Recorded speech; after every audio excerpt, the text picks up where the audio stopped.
We are back for another episode of Bomb Proof. This is the Rocky Mountain High edition up here at Woodward Copper, and today I am riding the Nidecker Sensor Pro 154 snowboard. Get to the chopper! Straight out of the plastic, this board is a lightweight, premium constructed snowboard. It's got a true twin tip shape, and it's got this cool nose and tail shape that kind of reminds me of like a board from like the early 2000s, I'd say. Seems like nowadays everything's kind of the same, like blunted, squared off nose and tail shape, and it's rad to see like a traditional old egg shaped tip and tail. Like I said, this board is a true twin. So what that means, it's a mirror image from the nose and the tail, and is built to have the same performance going regular or going switch. With being a true twin, we have a radial side cut on this board at a 7.6 meter radius. For camber, we're looking at Nidecker's Camber Pro. It's just a standard camber from contact point to contact point that's spring loaded for pop and snap. On the 154 Sensor Pro here, the waist width is 252 millimeters. I have a size 9 boot and ride a size medium binding, which was perfect for the width of this board.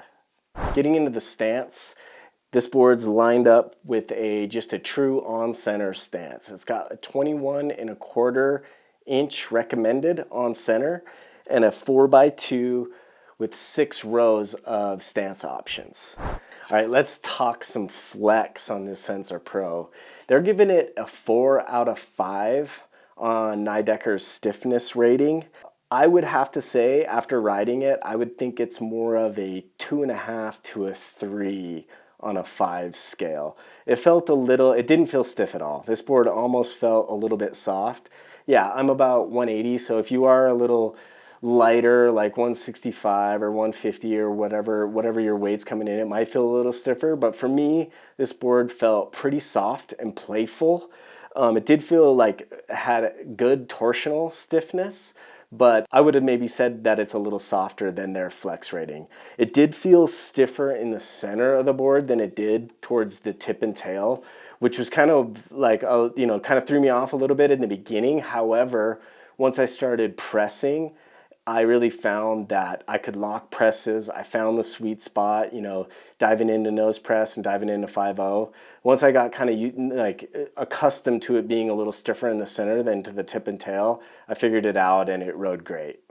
I noticed the nice torsional stiffness on in-runs to jumps and in between features when it gets real chattery. It held the line really nice off the jump. I didn't feel like it was gonna give out. I didn't feel like there was any weird tension or flex while I was like taking off or popping off the lip of a jump. So torsionally, this board was a really good stiffness, and it held up in the landings and off the lip. For core profile, we're looking at Nidecker's Light Core. This is the lightest core featured in the entire Nidecker line. It's an ultra lightweight core designed to enhance pop and overall strength.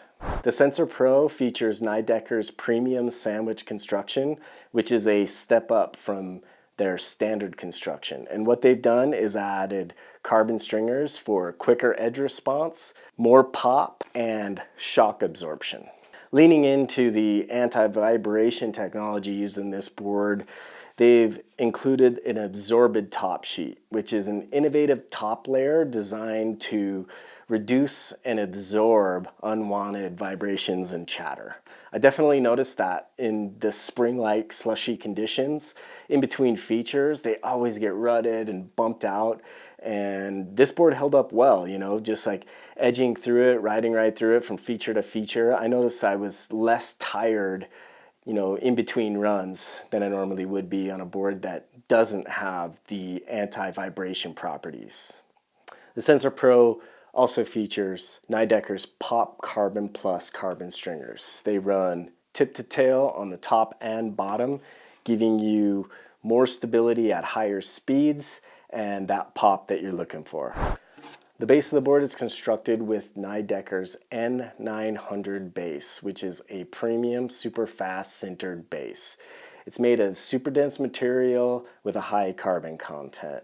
I pretty much put this board through absolute snow hell, being very dirty, beating it up on rails. This base is one of the best bases that Nidecker makes and held up to the abuse.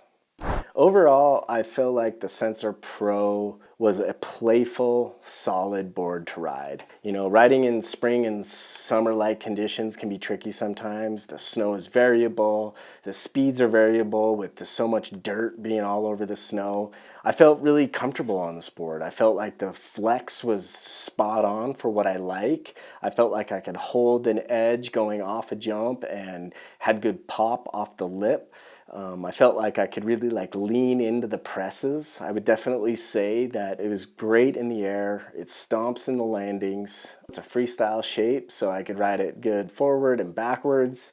Who I think this board is for is definitely the freestyle-minded rider, someone that's gonna ride a lot of park and rails, someone who's not afraid to get in the streets, and also someone who's, you know, gonna hike out and maybe hit a backcountry jump. This board is gonna hold up its speed. It's gonna definitely stomp landings, and being a twin tip, it's gonna give you that freedom to pretty much do anything you desire.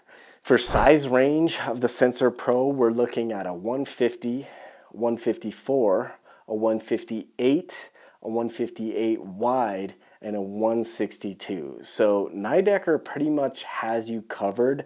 For youth sizes, they offer a 136, a 142, and a 145 in pretty much similar construction to the adult Sensor Pro. This was actually the first time that I've ridden a Nidecker.